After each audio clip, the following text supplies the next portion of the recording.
going to move on to the panel discussion now. So if I can invite my speakers up. Alex Manson, CEO of SC Ventures, the fintech ecosystem of Standard Chartered. Alex, if you could sit here, please.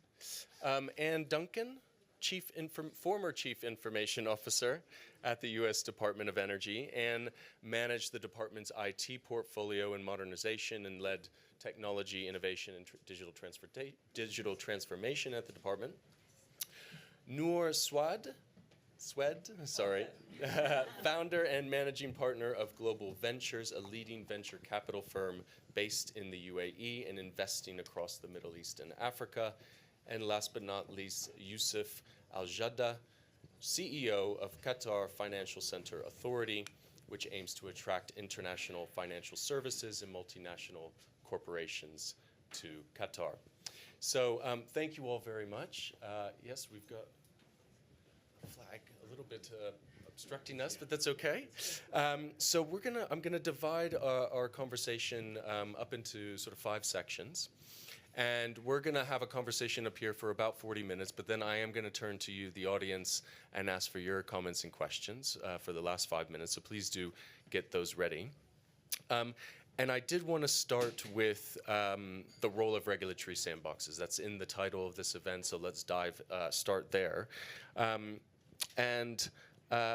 I want to start perhaps with you, Alex, and Yousuf as well. I'd be interested in your thoughts here.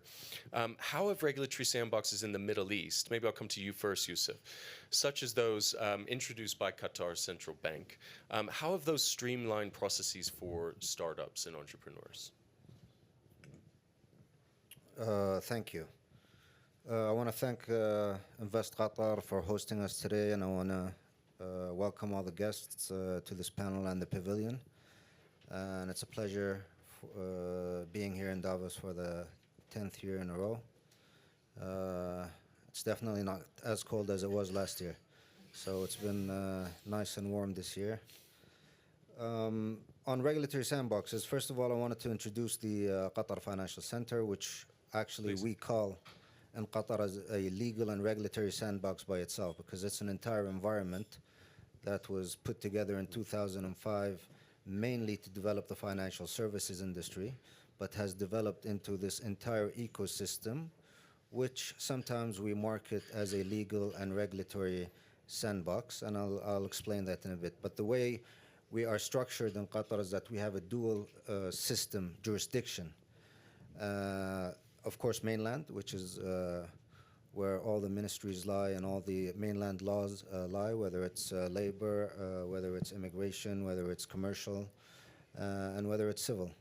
So the mainland is the law of the land.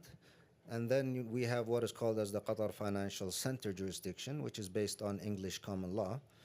But it is a system merely put together to develop the business sector and financial services, and as of recently, technology. But the setup is really interesting because we have, the QFC is the brand. We have 3 independent institutions. We have the legal environment, which is called the Qatar Financial Centre Authority. And that is a legal environment, a legal and tax environment, which houses the corporate registration office, the employment office, the data protection office, and the tax office. So everything you need in terms of an ecosystem to run a company is based within the authority. And then we have an independent regulatory authority called the Qatar Financial Centre Regulatory Authority, and that pretty much regulates any financial activity that is registered in the authority, which is legal, the legal environment. So you have the legal regulatory environment, and then we have an independent court system, which is the Qatar International Courts and Dispute Resolution Center. If there's any disputes amongst QFC companies, then the English common law courts basically proceed over the dispute. So this entire thing is called the Qatar Financial Center, and it is a legal and regulatory sandbox because you can register businesses, financial and non-financial, in the state of Qatar under a different set of rules and regulations, which means it's a sandbox because you can license whatever sector you wish to license within permitted activities, and then expand on that going forward. And the state of Qatar looks at this entire ecosystem, which is the Qatar Financial Centre, as a laboratory for policy change, because we have the flexibility to change laws, rules, and regulations swiftly through the board of directors without the need to go through a parliamentary rotation, if you will, which usually takes a very long time. And I can get into how that's evolved into other sectors, but technology is a main focus for us. We do a lot of financial technology activities within the Qatar Financial Centre, and as you know, a lot of these activities are regulated, but we were able, through the Qatar Financial Centre environment, to carve out non-regulated fintech activities swiftly and license them in less than 24 hours and have them operate in the entire country, and then regulate, the more regulated activities such as digital banks and buy now, pay later, which is regulated by the central bank, which houses an additional sandbox to license those activities. So, the Qatar Financial Centre by itself is a regulatory sandbox. It helps the government pursue innovation, pursue technology in a faster, swifter, more efficient way, reducing whatever bureaucratic barriers that may arise from other government institutions, and then reverse engineer whatever needs to be done in the government to replicate whatever we're trying to build in the Qatar Financial Centre. I think that's really interesting that it's not only providing a space for trialing and testing new approaches or new companies, but as you said, sort of also trialing different policy approaches as well. Indeed. When we think about emerging technologies like AI and quantum computing, for example, what are the challenges there that sandboxes solve, right? Why are sandboxes needed specifically when it comes to those technologies? Yousuf, and then Alex, I don't know if maybe you can comment on that as well. So I think you can't regulate the future with past regulations or old regulations. Okay. So there's need for regulations to develop, and sandboxes help you to test ideas, to innovate ideas, and then come up with whatever regulations are required for, whether it's quantum computing, artificial intelligence, financial technology. But they are required because you have an active dialogue between regulators and businesses and how they want those crucial elements within their industry regulated. It's not straightforward.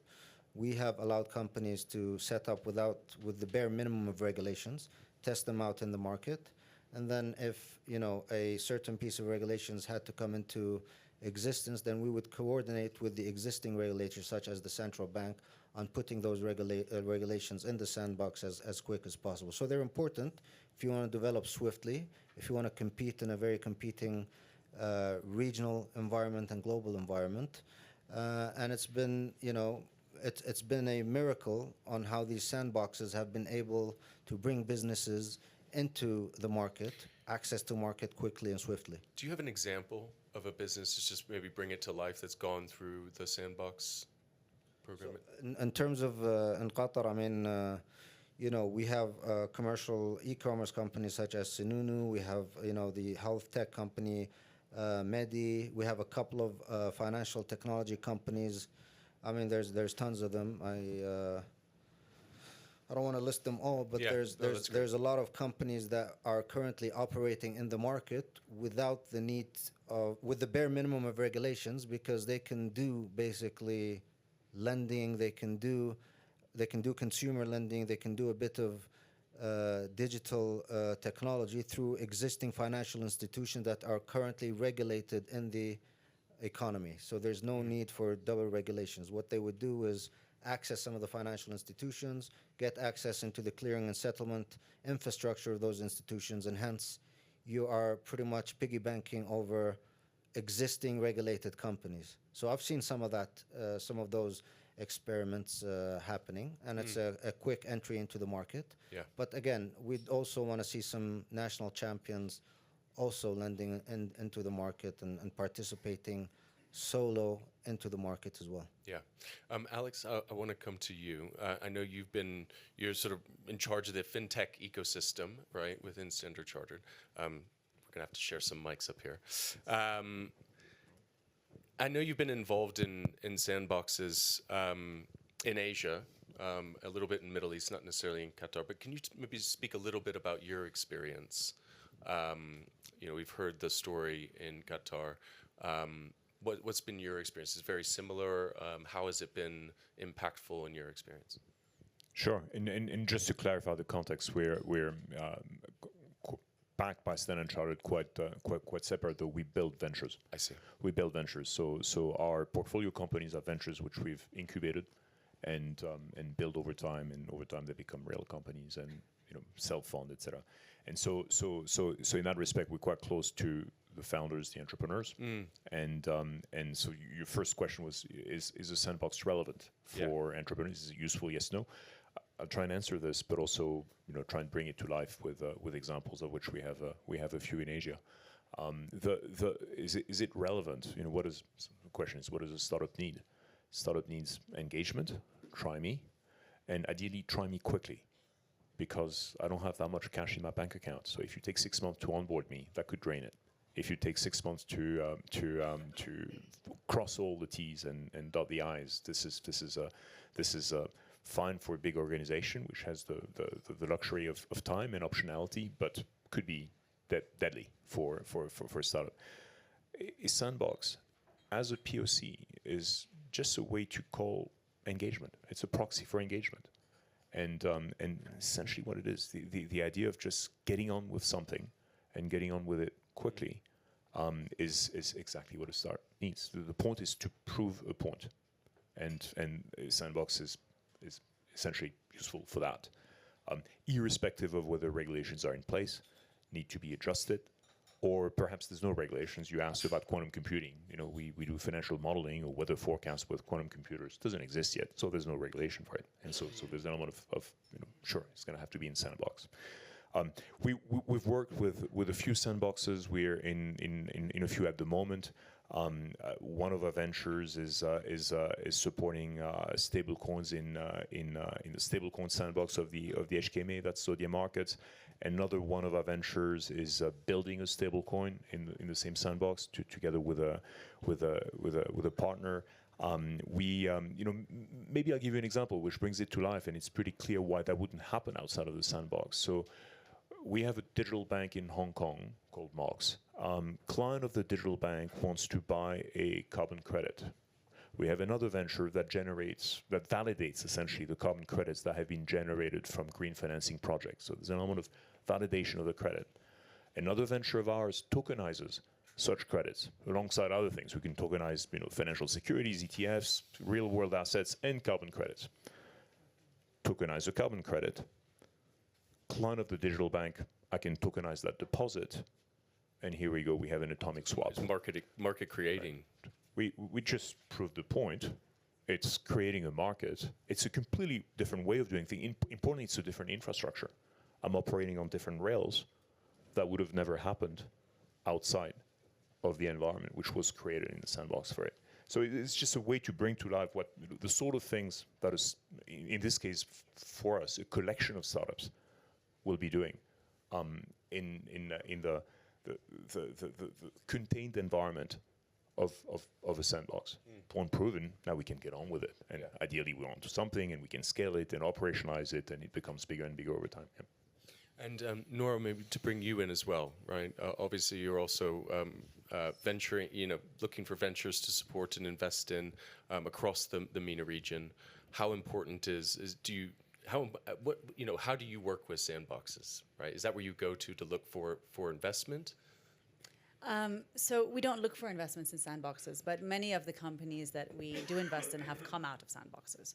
So I think sandboxes, to Alex's point, they're proof of concept. So this works, it functions, there's a market need, and then by the end of that sandbox experience, not only is the market need validated, the product working, but also the regulator is comfortable with what's going on. Right, so because most of these are innovative, the regulator needs to figure out, how do I regulate this? What do I need to put in place? And often sandboxes that we've seen will say, okay, now you're allowed to have 10,000 clients. And then once that startup hits the 10,000 clients within the sandbox, they go back to the regulator and says, okay, now you can have 100,000. and let's see how that goes. And then once they hit that point and the regulator's happy and the market proof point is there and people, the company is generating revenues, then they can leave the sandbox and function as an open company and scale as much as they like. So those steps are steps that we're not going to invest in, because what if the regulator turns around and says no? Right? Then what happens to our investments? So we wait for companies to come out of the sandbox usually, where we know now the sky is the limit, the TAM is the market, the TAM is not at the regulator's whim, although we do like our regulators. But we ultimately get to a point where we have the conviction the tech works, the market works, the regulator's happy, and the question is, can we fund the growth? So that's where we come in. We've had several of our companies come out of sandboxes. I mean, Tabby, which is the biggest BNPL in the region, was one that was originally sandboxed. Hakba was sandboxed. Many of the fintechs in the region are sandboxed. And that's wonderful, because I think the way that our regulators in the sandboxes approach this is they go to the entrepreneurs and they say, we like what you're building. We agree with it principally. Right? Let's figure out a forward-thinking way to be a friendly regulator and create a win-win, rather than many of the regulators abroad that are just like, ooh, innovation, scary, no thank you. Right? So we have a very forward-thinking, entrepreneur-friendly government and regulators in the region, and these sandboxes are really here to help. So we like them. We invest out of them. We won't invest within them generally, unless it's something that's exceptional and we absolutely have to. Could they be improved, in your view? I actually think that they are being continuously improved. So I think there's a constant feedback loop with the regulators, and the regulators want things to move faster. They want things to carry on. They want the companies out of there so they can bring in new companies, and these companies can scale and go to market in a very efficient way. So I think that feedback loop is very efficient and very practical. Go ahead. Say there's no such thing as a harsh or lenient regulator. Ultimately, I don't believe in regulatory arbitrage, and very few bankers would tell you they do, because things end up converging. So it's not about harsh versus lenient; it's about engagement. And your improvement point is on the back of engagement. So I will differentiate between regulators where you engage, where you have a dialogue, and that's where this feedback loop is taking place. So I think that's a good segue to the sort of second area, and I kind of want to zoom out a little bit, which is private and public partner cooperation in the context of innovation ecosystem. I want to bring you in, Anne, and maybe if you could talk through sort of your experience in the Department of Energy in the U.S. What, in your view, are some of the most effective ways? I mean, this sounds like a very effective way for policymakers and the private sector to collaborate. What are some of your experiences, and can you sort of add to the sandbox point? Yeah, so there's actually a bunch of ways that the U.S. government, I'll start at the federal, I may just stick to the federal level, we've only got so much time, but there are a bunch of ways we collaborate between public and private sector.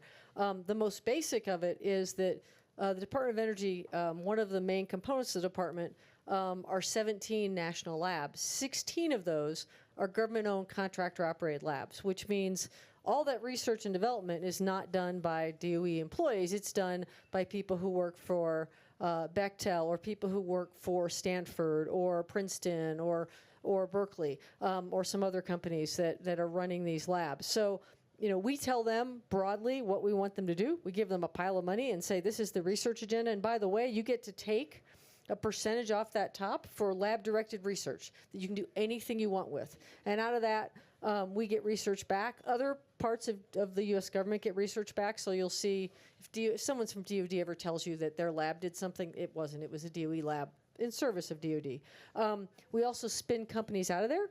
And so employees of the labs will go out and they'll start a company that's theirs out of this. The government doesn't take any stake in it. So that's one way. Another important way is through policy. Now, obviously, policy is going to change from where it was Monday to where it is today. But the fact of the matter is that in the Biden administration, through the bipartisan infrastructure law, the Inflation Reduction Act, we put billions and billions of dollars out in loans, grants, and loan guarantees to startups that want to invest in energy. Now, obviously, while we have an all-of-the-above energy policy, in the Biden administration, those investments were primarily focused in new clean energy technologies. But the fact of the matter is, regardless of the administration and what the policy is, those activities go on in every administration. Is, you know, we put money out there to advance the agenda, and so whatever the policy is, we're going to drive that forward in that way as well. What about in terms of balancing sort of regulatory oversight with creative, you know, creating the space for creative experimentation? Yeah, you know, and of course, in the United States, regulation is interesting because you have many regulators, and so I think that one of the things that happens is energy markets, for example, are primarily regulated at the state level. So entrepreneurs will look for the market that provides the regulation that's most friendly to what they want to accomplish. And so, you know, it's both the pain and the beauty of having 50 states and 5 territories is that you can find a place that will be more friendly. The challenge is as you start to scale, right, that whole coming out of a sandbox kind of thing, you have to be able to comply, say, you know, I lived in California a long time. I've lived in Idaho, right? So you might you know, start your project in Idaho where things are a little more friendly, and once you get all scaled up, you figure out how to do what needs to be done to operate in California. Alex? First, another point. You know, you might think, and Department of Energy, and we're doing mostly, you know, things adjacent to financial services. So you think it's completely different? Well, no, right? 4 out of 10 blocks of Bitcoins get mined in the US. Would it be acceptable for it to be 1 out of 10? I don't think so. That's an energy play, right? You think AI? Well, AI is an energy play. You think blockchain is completely different? Well, no. Once AI agents use cryptos and are on a blockchain, it's an energy play again. Hint, is this a humongous opportunity for the Middle East region? Yes. Right. So the point I'm trying to make, though, in the context of regulations, is there's an overarching. I mean, all these things are very powerfully intertwined, and there's need to understand regulations across very, very different verticals and different industries. Your question specifically is do you compromise? You know, is there a trade-off? No. There's an operating constraint, and the operating constraint is conduct of business and ethics, and that goes, you know, obviously respect the law, but also conduct of business, meaning all the principles that we apply in traditional finance about the way we treat customers, about the way we treat their data, about the way we don't lose their data ideally, about the way we have technological resilience, you know, building things at institutional grade, call it bank grade sometimes, it's really institutional grade. That's an operating constraint. Within that operating constraint, let's be creative, right? And that means, you know, similar to your example, go from 0 to 10,000 to 100,000 to 1 million customers and do it in stages. That's okay. It will take that time, but we'll end up with a product or a company that is, you know, trustworthy from the perspective of variety of stakeholders, and to me, they're not conflicting objectives. It's hard, by the way. Not, you know, very few people are scared away from innovation. Oh, regulators, you know, it's going to be long. It's going to be, but this is a sine qua non condition of generating the type of technology, products, services in the next generation. That's it will have to be institutional bank grade, and it will have to be the standards of integrity and resilience that we have in the rest of the world. And then if I may jump in on that question, I think private sector participation is very crucial. Some of the things we've done to ensure private participation is basically involve the private sector through a consultation period on every piece of legislation or piece of regulation that is being amended by the authority. Give them basically 3 months to consolidate all their feedback and make sure they participate in any change in rule and regulation. Another way that we participate with the private sector is the setting up of advisory boards. And advisory boards could be very helpful because you can get crucial information and exchange of knowledge through captains of the private sector in whatever industry that you're trying to target. We are in the process of renewing our advisory boards, and we intend to have participation from those clusters and technological sectors that we want to focus on, specifically financial technology. And then last but not least, for us, incentivizing certain innovative sectors is also crucial. We've done a pilot project with our colleagues at Invest Qatar, and we've looked at what financial institutions can relocate to Qatar in terms of their technological infrastructure and incentivize their presence for the long term in Qatar. So incentives, participation, consultation, I think, are all crucial elements for an innovation, successful innovation ecosystem. And where was Qatar looking when it was thinking of designing this, or would you say it's been a sort of pioneer in designing this kind of regulatory sandbox approach? So Qatar's announced its Qatar National Vision strategy, and within that Qatar National Vision strategy, on Qatar becoming a knowledge-based country, is developing the business environment and attracting foreign direct investment, $100 billion of foreign direct investment in the next 7 years.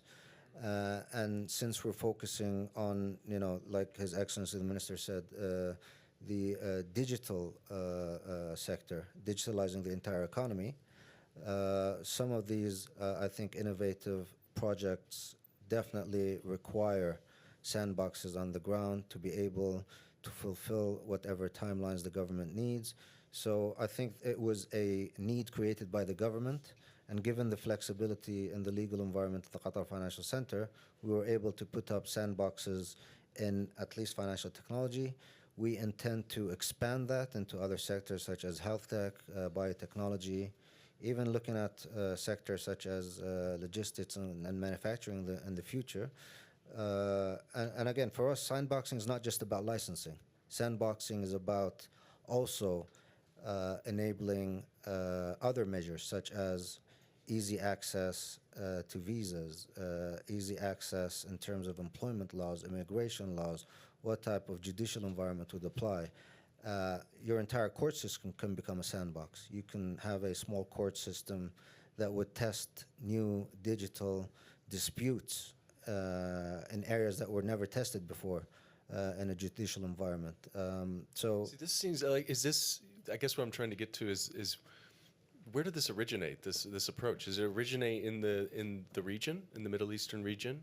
This sort of sandbox approach of creating this sort of I wouldn't say the sandbox approach, but the region is very thirsty for growth, and the special economic zone phenomena has been going on in the region for the past 20 years. Yeah. Of course, Dubai started it, a lot of countries followed.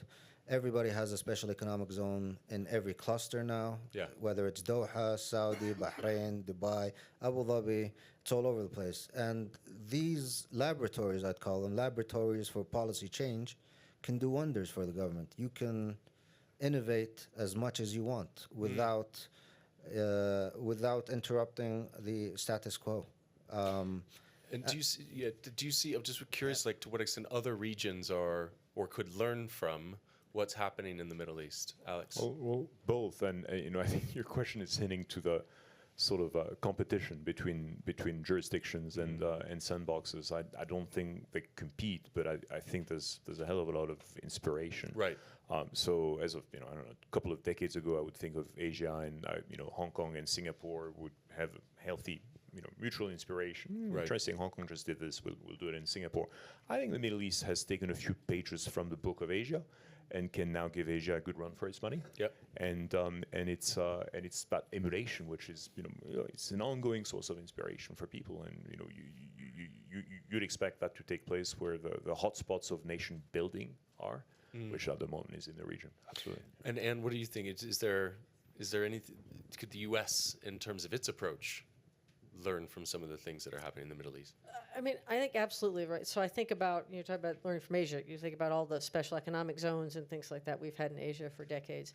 I think that there's a lot to learn in the United States. You know, what ends up being our sandbox, like I said, are certain states Right. that end up being more business friendly, and some of those states could choose to continue to be more business friendly.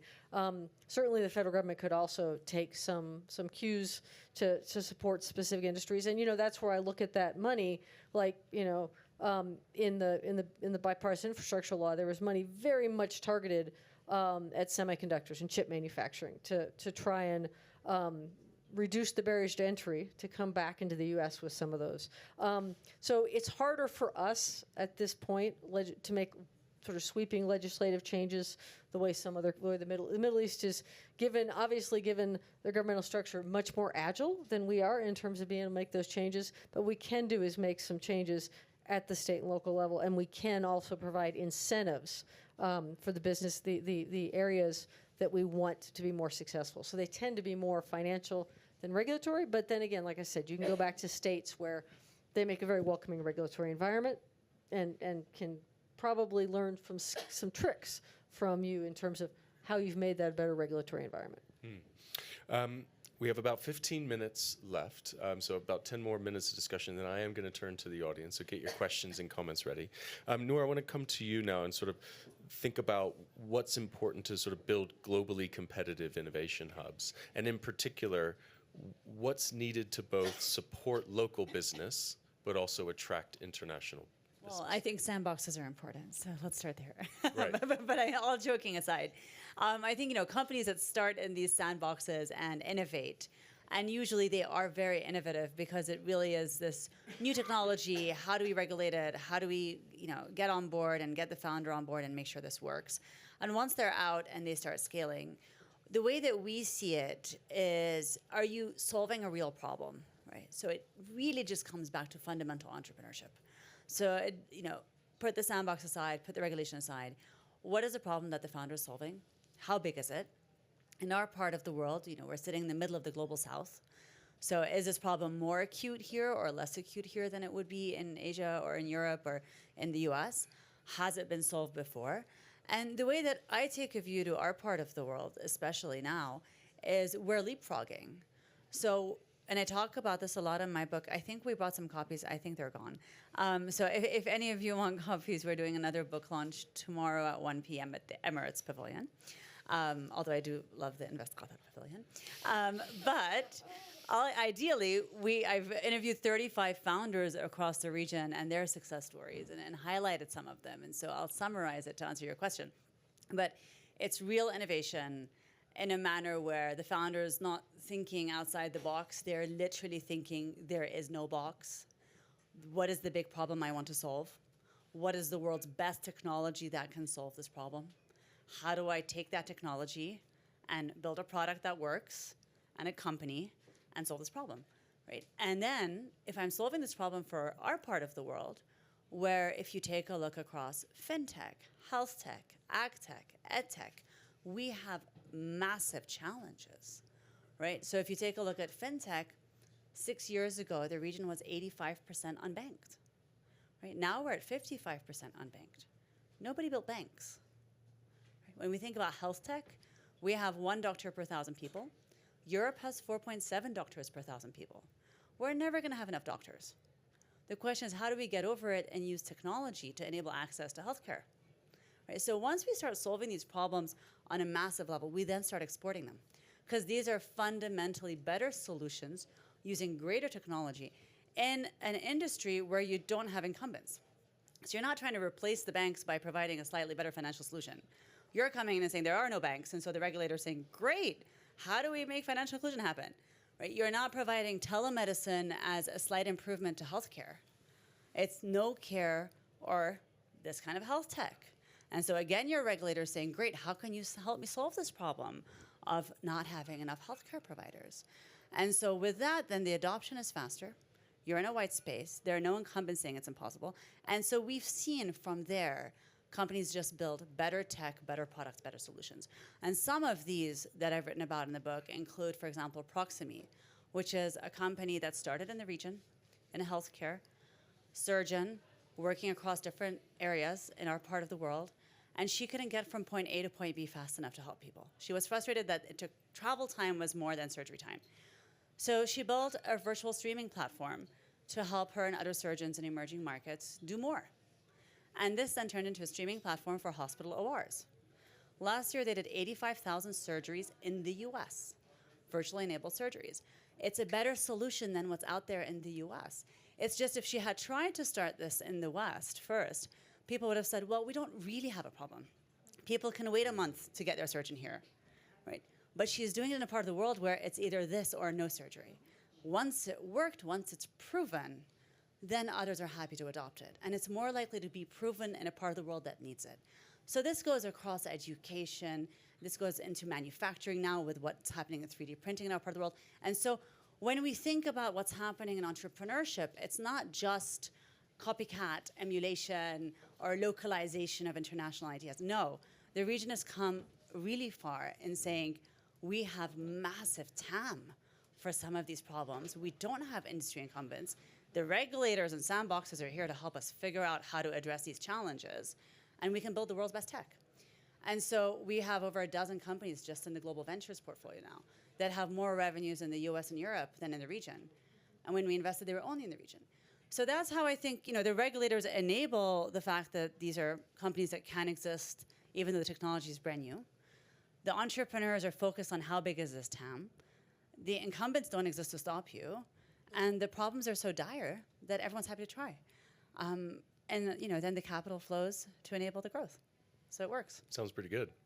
So as part of your book too, do you think these initiatives as well are sort of changing the global perception? I do. And so, so that's why I wrote the book. It's called Coming of Age. You can get it on Books Arabia. You can now get it on Amazon in the region. It should be on Amazon in Europe in a few weeks. And it's really because this narrative hasn't been shared, right? So the region hasn't had its stories told, its stories shared. These success stories, people hear about, Souk being bought by Amazon. That's in the book. Same with the Kareem story. And these founders, and it takes 15 years, 20 years to build an overnight success. So we want to inspire the entrepreneurs that even when it's hard. So these are the personal journeys of these founders as they've either left war zones to start their companies, from Syria to Lebanon and so on, or they've just, trials and tribulations over and over, and the moments that they thought they could never make it, right? So that's for the entrepreneurs. But for the rest of the world, as the rest of the world is starting to look at MENA and the GCC specifically and say, hey, we haven't been investing here. What's going on? There's innovation. Half our population is under 30, right? This is a high growth market right now. What is going on? The narrative hasn't been shared. The stories haven't been told. And so we just thought this is a great way to put it in a book so that the world can learn about the macroeconomics, all in there, the history, what is MENA? What does it mean to be Arab? All kind of addressed in the book, my view on it at least. And then these 35 awesome founder stories. Brilliant. Yousuf? If I may comment on your question whether it was pioneered in the Middle East, the simple answer to that is no. The difference in the Middle East is that all these initiatives have been adopted by the government. They're funded by the government. You have sovereign wealth funds in the GCC that are heavily invested in these initiatives. So that helps drive momentum. So every single country now in the GCC has a national vision, which is about building the private sector, building technology, attracting innovation, and building populations. So that helps a lot. Now, you got special economic zones in other parts of the world which are probably run by the private sector, and it takes a bit more time to innovate. And that's why the Middle East has been able to catch up in the past 10 years very quickly and very swiftly. But to go back to your question on the Innovation Hub, it's not just about sandboxes. It's about the quality of life. It's about the infrastructure. It's about the legislation. It's about the court system. It's about your bankruptcy laws. It's about how much access to finance do entrepreneurs have. So it's an entire value chain. Sandbox is definitely a crucial part. It's the licensing part, but everything else has to fall in place as well. I think it's a puzzle. And within those special economic zones, or laboratories as I call them, a lot of these ambitions and a lot of these objectives can be fulfilled swiftly and more efficiently. I was asked by a minister whether we can set up a hospital in a special economic zone. And it was a discussion. Can we set up a hospital in a special economic zone that's not under the supervision of the Ministry of Health?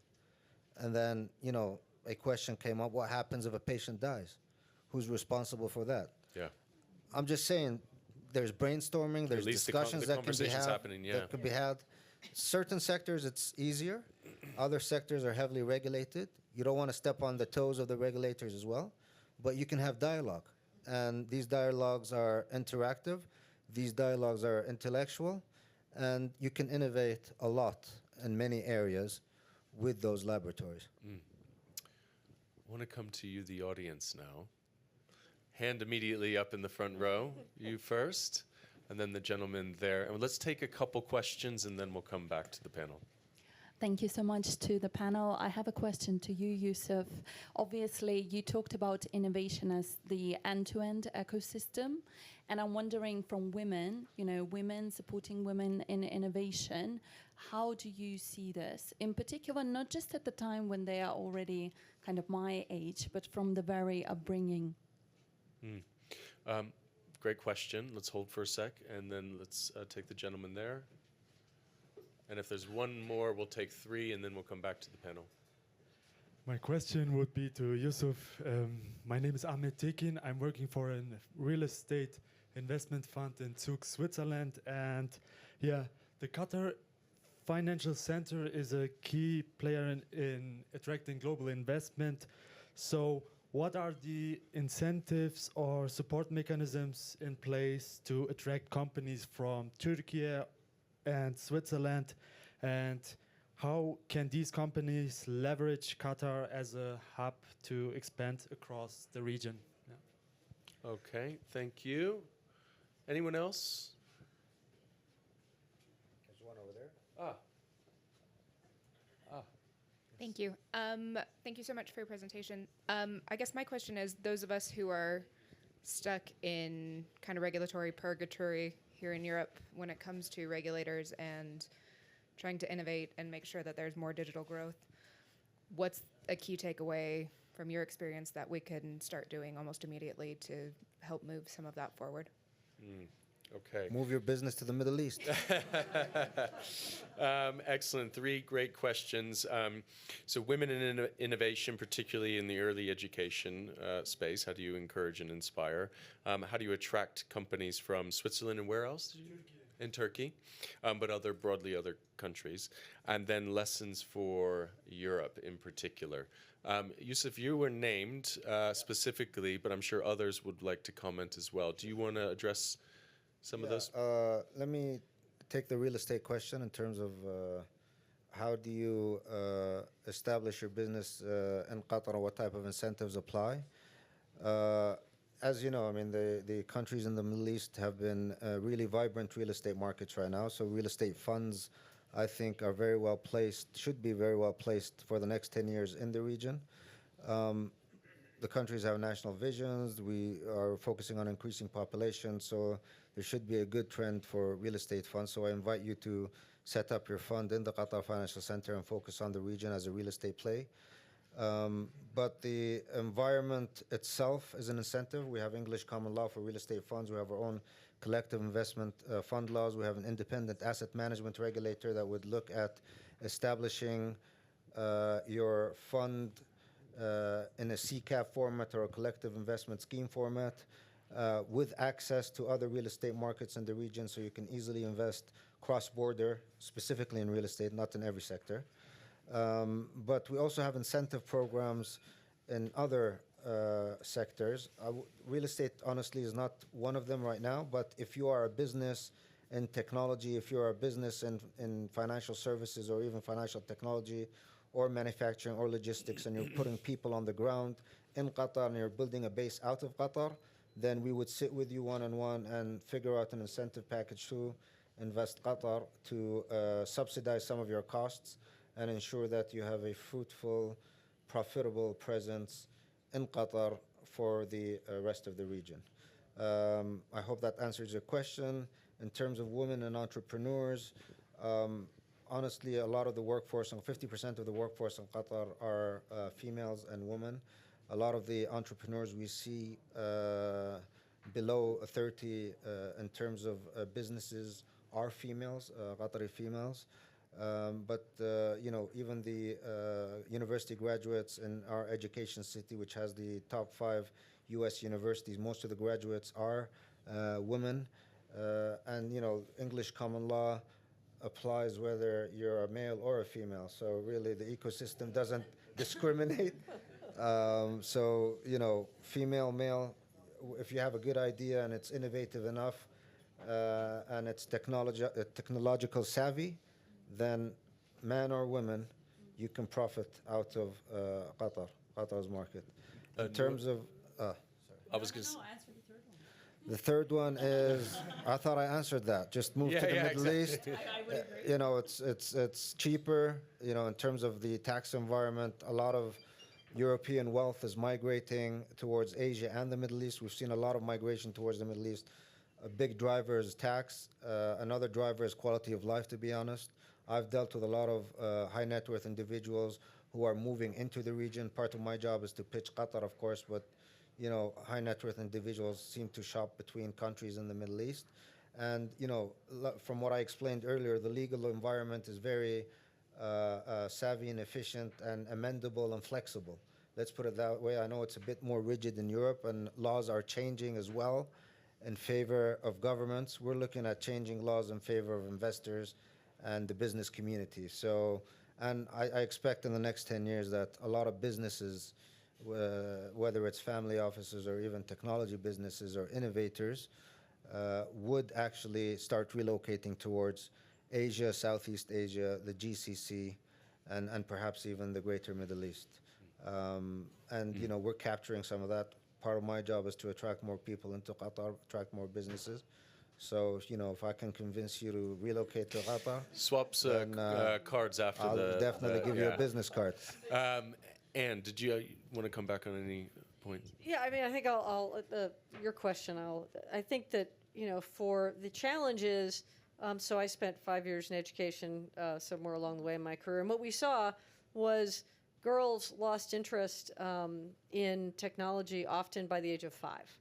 And that's not because they're inherently not interested in technology. It's because the social cues are already starting that technology is for boys. So it's incredibly important to ensure that girls have opportunities starting at a very young age to be engaged in technology. That means that they take the coding classes, they do the 3D printing, they do all those things that the boys are doing.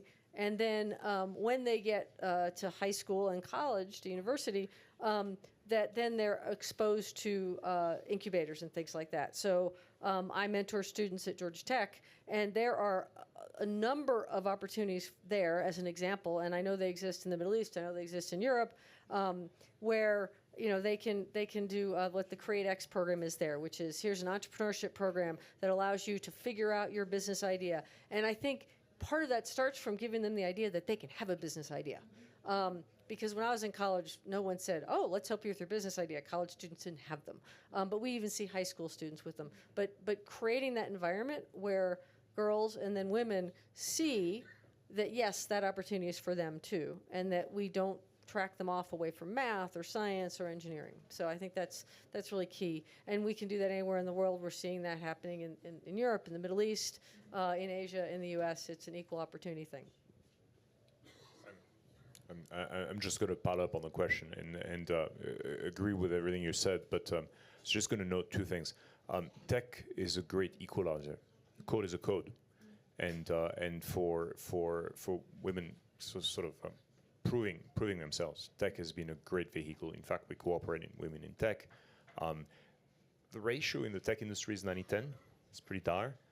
Our management teams are more like 60-40, which isn't 50-50, but it's there's an element of that. It's a great equalizer, and big believer in that. And the second statement I'd make, it's a broader macroeconomic point, which is where we bring financial literacy to young girls.